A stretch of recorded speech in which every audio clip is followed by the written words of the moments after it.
FDD Group. Mr Farage. Really rather exciting, isn't it? It's referendum season, and the referendum is coming on the 6th of April in the Netherlands, where they're going to have a referendum on the Ukrainian deal, and the opinion polls show they are going to reject it. And just today, Mr Orban has announced there is going to be a referendum in Hungary, where they're going to have a referendum on whether they should be forced to accept mandatory quotas for migrants after the grievous errors of the EU's common asylum policy, not to mention Mrs Merkel's pronouncements. And overnight we get a Czech Premier telling us that there is now demand building in the Czech Republic to have a referendum on membership. Oh, and I nearly forgot. There's going to be a British referendum on June the 23rd on whether we remain or leave the European Union.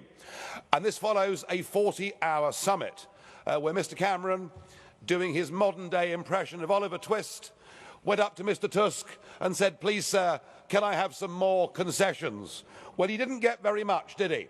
We're allowed to change ever so slightly migrant benefits for a short period of time, and we're told that in future we won't be committed to ever closer union.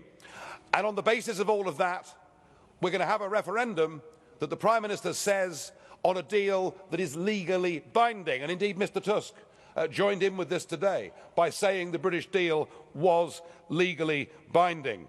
To top that off, Mr Cameron has told us that he will lodge the deal, he will lodge the documents at the United Nations. But frankly, you might as well lodge an old pair of socks, because it's completely meaningless. The fact that you lodge a document there, you could use a safety deposit box. But is this deal legally binding, Mr Tusk?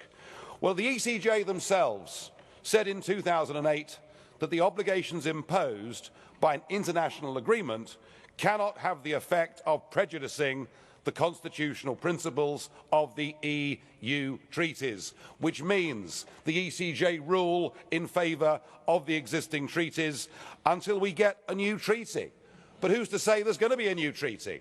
Any new treaty would trigger yet more referendums and would not be favoured, I think, by the big groups in this Parliament. But of course we have an emergency brake. That's being judged to be a great success. But, crucially, that happens through secondary legislation that can be voted on by this Parliament.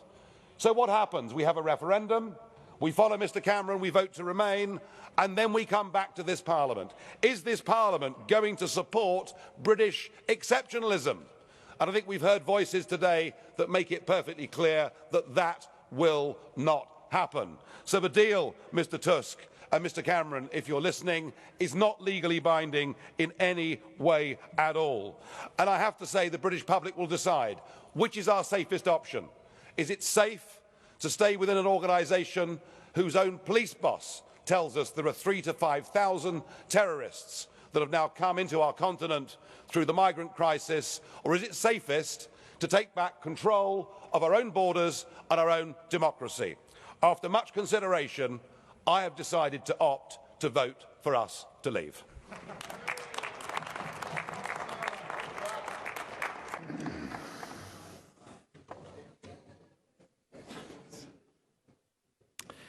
Herr Farage, es gibt eine. Thank you, Mr Farage. There is a question from Mr Casa. Will you accept that? Mr Casa, please. Thank you, Mr Chairman. Well, we all know that Mr Farage has been working for Britain to leave since I joined here in Parliament 11 years ago. He has tried local elections in the United Kingdom, but he didn't have any success, did he? Then he went for the general elections in the United Kingdom, hardly a success there. On the contrary, he secured a bigger majority for David Cameron and the Conservative Party. Now, if in the referendum, which he always wanted, the majority of the British people say yes, meaning to stay part of us in the European Union, will he call it a day and retire from politics, or would he want another chance to stay here, enjoying the company of us Europeans?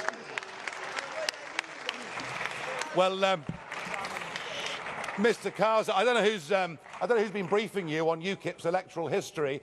You perhaps haven't got a very good memory, I'm not sure.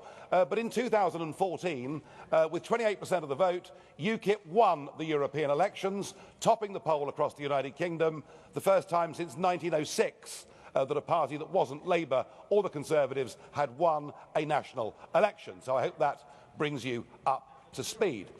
As for the referendum, yeah, I believe it is a once-in-a-lifetime opportunity. I'm certain that if we vote to remain, we're unlikely ever to get another opportunity, and we will sink deeper inside this political union. But I think there's every chance now that the momentum is on our side of the argument, and so yes, we're going to vote to leave, and within a short period of time, all the British MEPs will be gone. How about that?